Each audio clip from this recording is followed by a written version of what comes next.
Ако не може да плащате вноските, се стартира процедура чрез частен съдебен изпълнител. Как мога да се оправя? Тази процедура вече е започнала. И сега какво?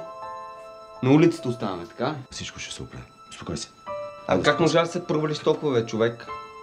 И това ще мине, Мичо. Всичко минава. Ще се оправят нещата. Да, все се оправят.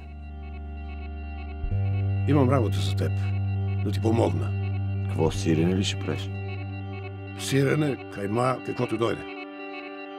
Ти знаеш какво имам предвид. Запомни, прекарваш през границата. Нелегално. Не спасяваш никого. Един съвет от мене. Стой си вкъщи и не се занимава с глупости. Ще стане биля. А защо съдилището? Ела.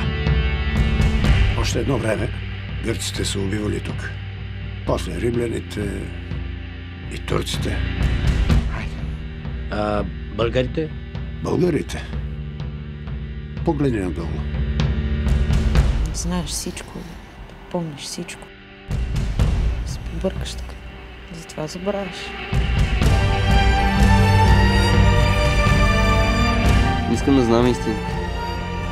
Истината за какво ти носи. Това не те засяга.